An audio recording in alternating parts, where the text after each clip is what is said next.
I swear to God, I sat in a room and that there was a table as big as life with cash piled a mile high. And John Fletcher took the cash, he preached for 2 hours, and they took 3 or 4 offerings in one service. And Did you, Mr. Fletcher? Might I ask her the question, what would she be doing in that room? Did you? First of all, this is going to be a contentious hour. I have that feeling already. Geraldo, I was working there for 14 years. What does he mean, what would I be doing there? I sat in the counting room after each service, especially during his meetings. He not only took the money, he took a tent that he was preaching in. I was there, Geraldo. I swear to God, I would not swear. Did you have a sexual relationship with that woman, John Fletcher? Yes, I did. Did he, Jessica? In the hotel room on December 6, 1980, 8 years ago. Yes, he did. In February of 1980, I was with Jessica Hahn in bed. Prior to Jim Bakker? Yes, in February of 1980. Is he telling the truth, Jessica? She knows it's the truth. We'll be right back after this. He wishes. I was 14 years old, Geraldo. He baptized me. Who the heck is going to come on to him? At 14 years old, the man baptized me, Geraldo. Why don't people wake up? What have I got to... I mean, I come off so hard. She was not 14. How old was Well, you weren't Jonathan? 14 in 1980. You were not 14 in 1980. Oh, I'm sorry, okay. I was... excuse me. This happened in 1980. February 1980, he says. Well, it's a lie. At Jean Profeta's house. At Jean Profeta's house. First of all, in 1980, John Fletcher wasn't anywhere near Jean Profeta's house. Well, I don't even understand. Art Harris is the same man who printed that I was a prostitute. That was a lie. I took 3 different lie detector tests. That was a lie. Art Harris says he talked to friends of mine. Let's get down to business. John, you and I were in that hotel room together. Not Art Harris, not all my friends who work at the church and are trying to save the ministry. You're right, we were in the hotel together, Jessica. In 1980 of December, John. In February of 1980, we were in the New York Hilton Hotel right here in this city. Okay. John, your record is so good, isn't it? You're the same man that stole millions of dollars and passed around. You're the same man who sat with Jim Bakker and blackmailed him. You're the same man that took offering from women on the first week of every month. You would preach so that their Social Security checks would come in. You knew exactly when to hit. You're the same man that called them idiots for giving. You said, let's get these little old biddies to give. I know what went on. Jessica, you were never one time at PTL, and neither were you there any time that I ever preached. John, so how can you level these indictments against me when you know they're absolutely false? I'll tell you right now, because in that hotel room on December 6, 1980, you picked up the telephone and said, Jim Bakker, are we going to do it tonight? Are we going to get them to give all they got? These people, man, this is great for offerings. Let's do it on the telethon. You're the same man who made a joke of it. You're the same man who got on with Jim Bakker and said, God really ministered to us today. You're using my quotes from the Playboy magazine to cover your butt because you don't even know what the hell you're talking about. I have no knowledge. I have no knowledge of what you and Jim Bakker did in that room after I left. Oh, come off of it. I have no first-hand knowledge because I didn't stand there and know it. But you were the one who arranged it. You were the pimp, were you not, Mr. Fletcher? Well, I guess you could say I was a pimp. You were the pimp. You were the one who, at Mr. Bakker's urging, because he wanted, you say, to make Tammy Bakker jealous. That's correct. Suggested and paid for Miss Hahn's trip down to the Florida motel so she could have sex with your illustrious former partner. That's true. How do you feel about that? I feel awful. Oh, yeah, you look it. You know why he feels awful, Geraldo? And I wish Jessica Hahn, I wish Jessica, I've got no axe to grind with her. I wish her well. Yeah, well, You allege, sir, that she was no virgin on that fateful day in the Florida motel room because, you say, you had sex with her in the New York Hilton Hotel. In February of 1980. Jessica knows the truth, Geraldo, and I know the truth. I slept with her in 1980 in February in the Hilton Hotel right here in Manhattan. Before Jessica responds, do you also allege, sir, that Jessica at that time was a sexually experienced young lady? At that time, it was my opinion, and still my view today, that she was. You know, of course, that Jessica says she was a virgin when she was deflowered by Jim Bakker. That is not the case. Okay. Jessica? John, when Jim Bakker supposedly asked you for a hooker, you said, no, no, or Jim Bakker said, what are you going to do, get me a hooker? You said, no, no, no, no, no, you deserve better than that. You went and got him somebody who you knew damn well didn't have experience. You hired, you should have hired you should have got that hooker, is what you should have did. I mean, this is a woman who, I'm not picking on her, but what I'm saying is you paid my plane fare, you called me up, you told me it was because you guys were doing a telethon and you wanted me to babysit.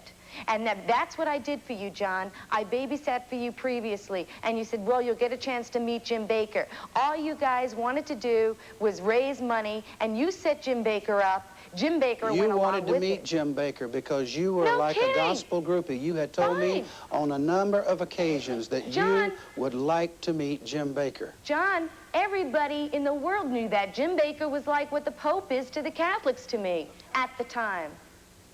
And of course. And you wanted... Do you say that Jessica let's say that February may or may not have happened in the New York Hilton. Go back to the Florida motel room. After Jim Bakker was finished with Jessica, do you say she then voluntarily made herself available to you? Yes. Jessica? Geraldo, why didn't she scream? Why didn't she run down the hall and get the police? Why didn't she go down in the lobby and get... She'll be quoting from the Penthouse article. They sat on the bed together, that is Fletcher and Jessica. Suddenly, now quoting Fletcher, her arm went around my neck and she grabbed me and kissed me. I said, Jessica, don't spill that wine on me. She said, I need to know there are some real men left. And the next thing, we were under the covers. Is that what you said? Yes, I said that. That's an accurate quote? That's an accurate quote. Jessica?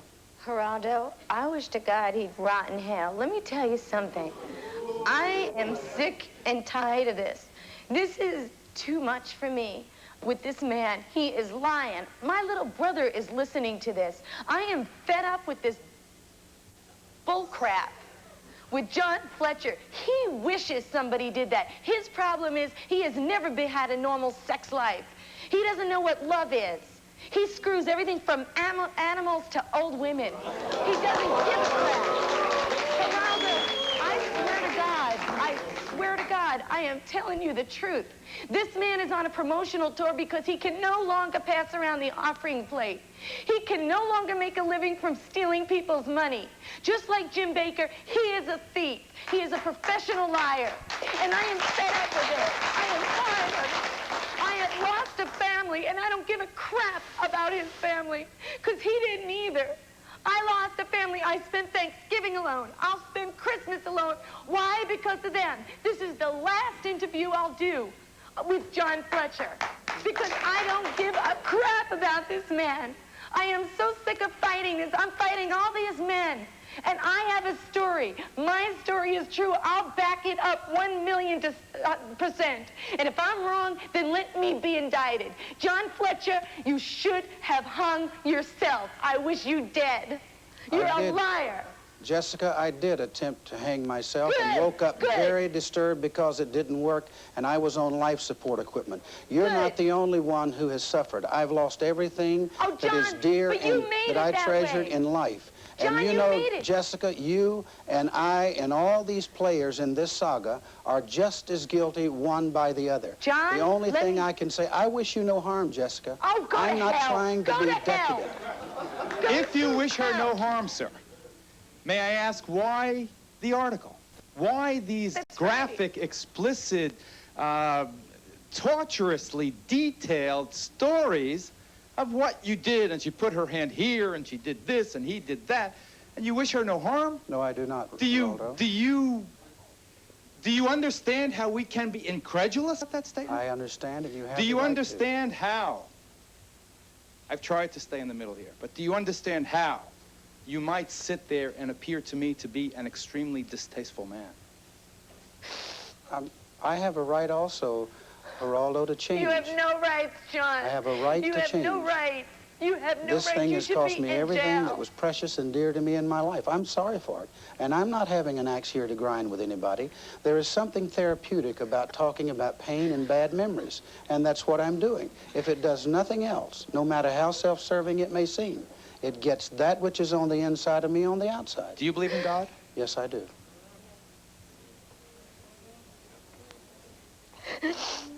We'll be right back. I'm still perplexed that everybody, while sorry, still is out to make a profit on all of this. Well, I don't know that Jessica is out to make a profit. You know, Well, probably done the best of them all, don't you think? Can I say something, please? Go ahead, Jessica. I got a job doing radio. Now I'm saying this national TV. I'll tell you what I make. Under $400 a week. Okay? I work till 4 a.m. every morning. My shift is 7 to midnight. I did a rock video, 22 hours. I came home and went to an empty hotel room. I work, okay? I do not pass an offering plate around. I am not the issue. I was not a preacher, okay?